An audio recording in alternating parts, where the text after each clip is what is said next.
So hello friends, આજે આપણે વાત કરીશું કરંટ માર્કેટની જે અત્યારે ઇઝરાયલના વોરથી માર્કેટ કરેક્ટ થયું છે. તો શું આ એક ઓપોર્ચ્યુનિટી છે? ઇન્વેસ્ટરે શું કરવાનું? ઘણા બધા નવા રોકાણકારોના પોર્ટફોલિયો ડાઉન છે, જૂના ઇન્વેસ્ટરોના રોકાણમાં પ્રોફિટમાં થોડો લોસ થયો છે. તો મારો સિમ્પલ ક્વેશ્ચન છે કે તમે ઇક્વિટી મ્યુચ્યુઅલ ફંડમાં રોકાણ કયા પર્પઝથી કરેલું છે? શું તમે શોર્ટ ટર્મ માટે રોકાણ કરેલું? શું તમે એસેટ એલોકેશનને ફોલો કર્યું છે? તો તમારે ગભરાવાની જરૂર નથી. આ પહેલું કરેક્શન નથી. તો આપણે વાત કરીએ કે ઇન્ડિયાનું આ વોરમાં કોઈ ઇન્વોલ્વમેન્ટ નથી, છતાં ઇન્ડિયાનું માર્કેટ કેમ રિએક્ટ કર્યું છે? કારણ કે ક્રૂડ ઓઇલનો સપ્લાય મેટર કરે છે. તો આપણે વાત કરીએ પહેલું કે ભાઈ crisis are common in market place. આ નીક મરેનો એક શબ્દ છે વર્ષો જૂનો કે ભાઈ ઓલવેઝ માર્કેટમાં ક્રાઇસિસ તો રહેવાના છે, ક્રાઇસિસ હતા, છે અને રહેશે.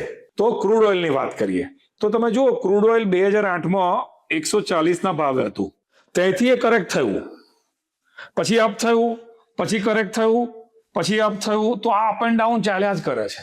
તમે 2011 થી 2013 જુઓ તો ક્રૂડ ઓઇલ ઓલમોસ્ટ તમારું 100 થી ઉપર 100 થી 140 ના રેન્જમાં જ હતું, પછી એ કરેક્ટ થયું. તો જ્યારે ક્રૂડ ઓઇલના ભાવ વધ્યા છે ત્યારે નિફ્ટી તમને ડિસ્કાઉન્ટેડમાં મળી છે. હવે જો ક્રૂડ ઓઇલના ભાવ ઝિગઝેગ અપ એન્ડ ડાઉન થાય છે, પણ નિફ્ટી તમારી ગ્રેજ્યુઅલી ઉપર જ જાય છે. તો ક્રૂડ ઓઇલ આ રીતે જાય છે, પણ નિફ્ટી તમારી આ રીતે ઉપર જાય છે. તો તમે જુઓ, જ્યારે 2022માં રશિયા યુક્રેનનું વોર થયું ત્યારે પણ ક્રૂડ ઓઇલ 140 હતું, ત્યાંથી કરેક્ટ થયું. તો આ ટેમ્પરરી ડિક્લાઇન છે, એનાથી ગભરાવાની જરૂર નથી. આ અત્યારે માર્કેટ અત્યારે 12% ડિસ્કાઉન્ટેડ છે. તો આ એક અદ્ભુત ઓપોર્ચ્યુનિટી છે. જ્યારે તમે મ્યુચ્યુઅલ ફંડમાં રોકાણ કરો છો ત્યારે તમને એવરેજ રિટર્ન મળવાના છે એઝ પર કેટેગરી, પણ જ્યારે તમે ડાઉન માર્કેટમાં રોકાણ કરશો ને ત્યારે તમારું રિટર્ન એક્સ્ટ્રાઓર્ડિનરી બનશે. બરાબર? તો ક્રૂડ ઓઇલની તમે હિસ્ટ્રી જુઓ તો જ્યારે ક્રૂડ વધ્યું છે ત્યારે તમને વેલ્યુએશન ડિસ્કાઉન્ટેડમાં મળ્યા છે. તો જ્યારે ક્રૂડ 100ની ઉપર જાય ત્યારે ઇન્ડિયાને માર્કેટ ચિંતા થાય છે, ઇન્ડિયાના માર્કેટ ડાઉન થાય છે. પણ જ્યારે 70 થી નીચે ક્રૂડ જાય છે ત્યારે ગલ્ફ કન્ટ્રી, એકચ્યુઅલી ગલ્ફ કન્ટ્રીનો બિઝનેસ શું છે? એરલાઇન્સ અને ક્રૂડ ઓઇલ. તો જ્યારે ક્રૂડ ઓઇલ વધે છે ત્યારે લોકો વધારે પૈસા કમાય છે, ઘટે છે ત્યારે એમના રેવન્યુ ઘટી જાય છે. હવે વાત કરીએ તો સ્ટ્રેટ ઓફ હોર્મુઝ કે જ્યાંથી ઓઇલનો સપ્લાય છે, ઇન્ડિયા 50% ઓઇલ ત્યાંથી લે છે અને વર્લ્ડનું 25% ઓઇલ ત્યાંથી સપ્લાય થાય છે. બરાબર? તો આ બધા દેશોના નામ છે જ્યાં હાઈએસ્ટ ક્રૂડ વેનેઝુએલા પ્રોડ્યુસ કરે છે, અને બધી કન્ટ્રીના અલગ અલગ નામ આપેલા છે જેના બેઝ પર ક્રૂડ આવે છે ને વર્લ્ડમાં અલગ અલગ જગ્યાએ સપ્લાય થાય છે. હવે અત્યારે જો તમે કે ક્રૂડ વર્સિસ 10 યર જીસેક ઇન્ડિયાનો બી લો છે, એટલે કે એટલું ગભરાવાની જરૂર નથી. અત્યારે યુએસમાં 10 યર જીસેક પણ બહુ વધી ગયો છે, ઇન્ફ્લેશન વધવાની શરૂઆત થઈ ગઈ છે. બરાબર? તો ક્રૂડ ઓઇલના લીધે જ્યારે વોર થયા છે, ક્રૂડ ઓઇલના ભાવ વધ્યા છે અને કરેક્શન આવ્યા છે, ત્યાર પછીના બી રિટર્ન તમે આ ગ્રાફમાં જોઈ શકો છો. આટલી બધી ઇવેન્ટો થઈ ગઈ છે, તો એવું કોઈ કરેક્શન નથી જે રિકવર ના થયું હોય. તો એક ડેટા બતાવ્યો છે કે જ્યારે તમે વોર પછીના નેક્સ્ટ ડે પૈસા ઇન્વેસ્ટમેન્ટ કર્યા હોય, 2001માં તો કે ભાઈ 29% રિટર્ન આવ્યું, 3 વર્ષમાં, 5 વર્ષમાં 34% આવ્યું, 2008માં 15% આવ્યું, 13% આવ્યું, 2020માં બરાબર છે ત્યાંથી 21% આવ્યું, 18% આવ્યું. તમે જો 2022માં રશિયા યુક્રેન વોરમાં ત્યાંથી બી 12% આવ્યું. તો એવરેજ રિટર્ન વોર પછીના 3 વર્ષમાં એવરેજ 20% નિફ્ટી વધી છે, અને 5 વર્ષમાં પણ 20% વધી છે. તો આ એક ઓપોર્ચ્યુનિટી છે. સ્માર્ટ ઇન્વેસ્ટર પૈસા રોકાણ કરે છે. તો અત્યારે તમારા એક્ઝિસ્ટિંગ પોલિયોમાં ટોપઅપ કરવાનો ટાઈમ છે, કારણ કે તમને જે ફંડમાં તમે 1, 2, 5 વર્ષ પહેલા પૈસા રોકેલા એ ફંડની એનએવી આજે 12 થી 20% ડાઉન છે. તો માર્કેટ છે ને અત્યારે બિફોર વોર એ ફેર વેલ્યુ પર હતું. તો બે જોવાના આવે, એટ્રેક્ટિવ અને એક્સપેન્સિવ. 80% બજાર એ છે ને એક્સપેન્સિવ ઝોનમાં હોય, અને ત્યારે જ મોટા ભાગના રોકાણ આવતા હોય, અને ત્યારે એવરેજ રિટર્ન તમને એઝ પર કેટેગરી મળે છે. પણ 20% ટાઈમ તમારું બજાર એટ્રેક્ટિવ ઝોનમાં જાય, એટલે કે બેડ ન્યૂઝ આવે એટલે શેર બજાર ડાઉન થાય એટલે તમારી એનએવી ડિસ્કાઉન્ટેડ મળે, અને એનએવી ડિસ્કાઉન્ટ મળે એવો ફેસ તમારો ખાલી 20% આવે છે. પણ આવા 20%ના ઓપોર્ચ્યુનિટી વાળા ભાગમાં મોટા ભાગના રોકાણકાર ગભરાય છે અને રોંગ ડિસિઝન લે છે. તો આપણે વાત કરીએ કે જ્યારે એટ્રેક્ટિવ ઝોન અને એક્સપેન્સિવ ઝોન હોય તો જુઓ તમે કે ભાઈ 18 જાન્યુઆરી 21 બજાર 27% એક્સપેન્સ હતું, 22 21%, 12%, 5%. જાન્યુઆરી 25 ફેર વેલ્યુ પર આવ્યું, પછી એપ્રિલ 25 12% ડિસ્કાઉન્ટેડ થયું કે જ્યારે ટેરિફની વાત આવી.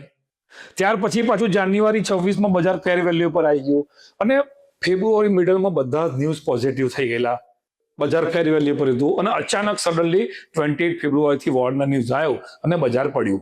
હવે જ્યારે એ વોરની વાત થાય, કોઈ અનનોન ઇવેન્ટ થાય ત્યારે પ્રિડિક્ટ કરવું અઘરું છે કે બજાર કેટલું ઘટશે, ક્યારે અપ થશે.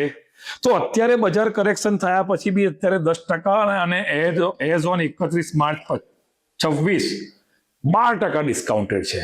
હવે જ્યારે બજાર 12% ડિસ્કાઉન્ટેડ હોય ને ત્યારે પ્રોબેબિલિટી વધવાની છે કે બજાર 80% ઉપરની સાઈડે જશે, 20% નીચેની સાઈડે જશે. તો સમજવાનું શું છે કે જ્યારે કોવિડમાં બજાર 38% ડિસ્કાઉન્ટેડ હતું ત્યાંથી બજાર ઉપર ગયું. તો આ ઘડિયાળના ક્લોક જેવું છે કે વેલ્યુએશન આ રીતે થશે પણ અહીંથી વેલ્યુએશન ઉપર સાઈડે જવાના જ છે.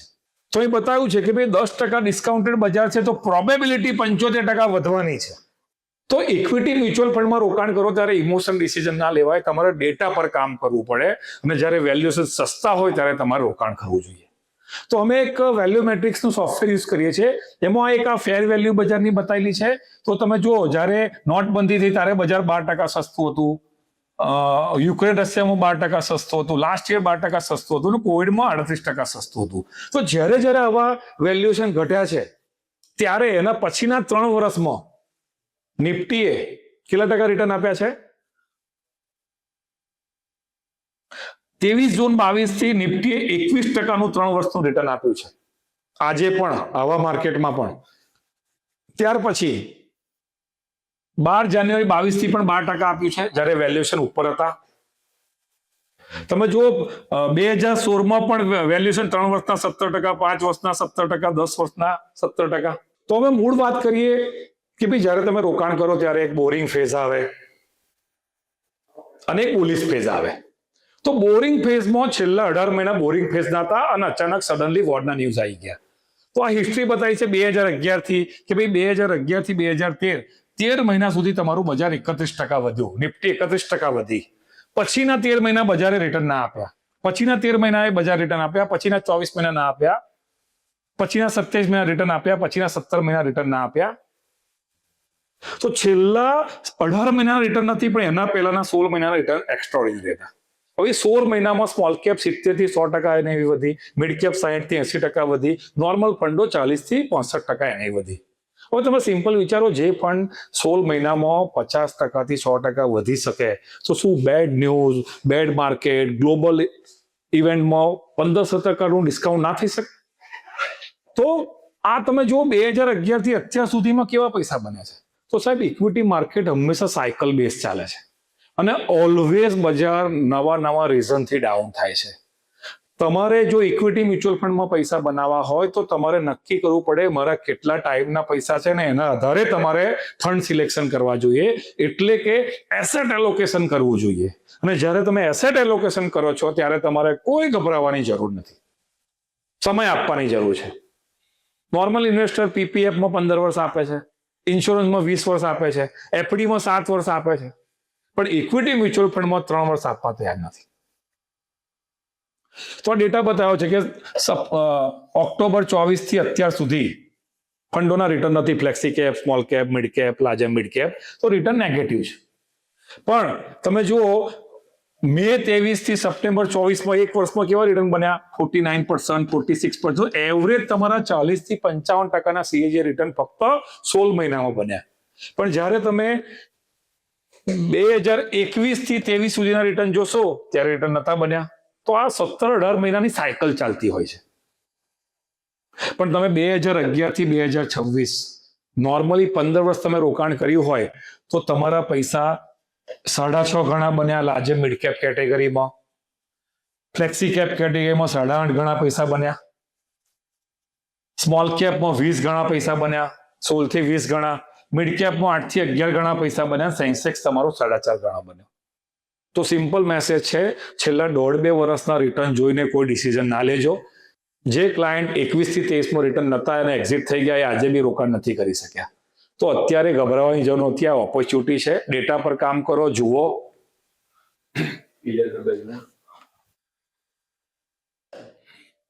તો બજારના આ બુલ ફેઝ, બોરિંગ ફેઝ આવતા જ રહેશે. તમારે તમારું એસેટ એલોકેશન જોવાનું છે, તમે કયા પર્પઝ માટે પૈસા રોક્યા છે એને ફોલો કરવાનું છે. હવે વાત કરીએ કે વેલ્યુએશન. અત્યારે બજારના વેલ્યુએશન તો ડિસ્કાઉન્ટેડ છે. નિફ્ટી ડાઉન થયું છે, પીઈ ડાઉન થયો છે, ઈપીએસ ગ્રોથ વધ્યો છે. તો તમે જુઓ કે ભાઈ નિફ્ટી તમારી 15% ડિસ્કાઉન્ટેડ છે, મિડ કેપ 34% છે અને સ્મોલ કેપ 40% છે. બીજું કે ઘણા રોકાણકારો કહેતા હોય કે ભાઈ અત્યારે અમે ટેમ્પરરી એક્ઝિટ થઈ જઈએ, પછી એન્ટ્રી મારીશું. તો તમે ડેટા બતાવ્યો છે કે 2099 થી 2025 સુધી તો તમારું નિફ્ટી રિટર્ન આપ્યું 13.5%, 10 લાખની વેલ્યુ થઈ 3 કરોડ, 2.96 કરોડ. પણ એમાંથી 5 બેસ્ટ દિવસ તમે જો ચૂકી ગયા હો તો તમારું રિટર્ન ખાલી 11.7 થઈ જાય છે, એટલે 2.96 ની વેલ્યુ થઈ જાય છે 1.8 કરોડ. બેસ્ટ 10 ડેઝ તમે મિસ થઈ ગયા હો તો તમારી વેલ્યુ 1.3 થઈ જાય છે. તો થાય છે શું કે ભાઈ 7 of the best 10 days occur within a 2 week of the worst 10 days. તો અત્યારે સ્ટે ઇન્વેસ્ટેડ રહેવાની જરૂર છે, બીજું કશું કરવાની જરૂર નથી. સ્ટેટ ઓફ ફોર્મર્સમાંથી ખાલી ઇન્ડિયા એકલો ઓઇલ નથી લેતું. જાપાન 75% લે છે, ઇન્ડિયા 50 થી 53% લે છે, પાકિસ્તાન લે છે, ચાઇના લે છે, સાઉથ કોરિયા લે છે, બધા લે છે. તો આ એમનો પ્રોબ્લેમ છે. ગવર્મેન્ટ બધું ડિસાઇડ કરશે. આપણા પોર્ટફોલિયોને સ્ટ્રિક્ટ રહીએ. આપણે ક્રૂડના એક્સપર્ટ બનવાની જરૂર નથી, કારણ કે મોટા ભાગના લોકો વેલ્થ એટલે નથી બનાવી શકતા કે ન્યૂઝ આવતા હોય સબસે બડા હમલા, થર્ડ વિશ્વ યુદ્ધ થવાનું છે. આ બધા ન્યૂઝને લીધે નોર્મલ ઇન્વેસ્ટર રોંગ ડિસિઝન લે છે અને પૈસા નથી બનાવી શકતા. હવે તમે જુઓ છેલ્લા 10 વર્ષમાં ડીમોનેટાઇઝેશનમાં બજાર 16% ઘટ્યું, યુએસ ચાઇના ટ્રેડ વોરમાં 22% ઘટ્યું, કોવિડમાં 42% ઘટ્યું, રશિયા યુક્રેનમાં 23% ઘટ્યું ને અત્યારે 14% ઘટ્યું. પણ છેલ્લા 10 વર્ષમાં તમે જુઓ તો રિટર્ન એક્સ્ટ્રાઓર્ડિનરી બન્યા છે. છેલ્લા 10 વર્ષના તમે રિટર્ન જુઓ તો તમારા રિટર્ન સારા બન્યા છે. આ એસઆઈપી નો ડેટા બતાવ્યો સ્મોલ કેપમાં કે ભાઈ 2016 થી 2026 બી રિટર્ન તમારા 12% થી લઈને 19% સુધીના છે, અને ઇવન લમસમના રિટર્ન બી 12% થી 20% સુધીના છે. હવે આ જુઓ તમે કે ભાઈ શોર્ટ ટર્મના પૈસા ડાઉન છે, પણ 3 years ને એબોવ રિટર્ન એક્સ્ટ્રાઓર્ડિનરી છે. તો equity mutual fund moderate client માટે 3 વર્ષ છે, એગ્રેસિવ ક્લાયન્ટ માટે 5 થી 7 વર્ષ છે. ઇવન તમે નિફ્ટીના જો નંબર ઓફ ડ્રોડાઉન્સ આવેલા છે. આ એક જર્ની બતાવી છે કે 10 લાખ રૂપિયા તમે 2016 રોક્યા હોત તો અત્યારે કેટલી વેલ્યુ છે. તો જો 2016 થી 18 પૈસા ડબલ થયા, 16 થી 20 કોવિડમાં ડાઉન થયા, પ્લસ થયા, માઇનસ થયા, તો આ એવરેજ જુઓ તો તમારા એવરેજ પૈસા અત્યારે 4 થી 6 ગણા થયેલા છે. તો journey always up and down ની જ રહેશે, કારણ કે તમે ઇક્વિટી મ્યુચ્યુઅલ ફંડમાં પૈસા રોક્યા છે. આ તમને સ્મોલ કેપ નો ડેટા બતાવ્યો છે. તમે 3 years 5 years ના રિટર્ન જો બધા ગ્રીન ઝોન છે. તમને 2019 થી 16 ની એસઆઈપી બતાવી છે, મિનિમમ રિટર્ન 15% છે આવા માર્કેટમાં બી. તો અત્યારે ગભરાવાની જરૂર નથી, તમારે સમય આપવાની જરૂર છે. મીડિયા નેરેટિવ શું કહેતા હોય છે કે BSE small cap longest quarterly losing since 2011.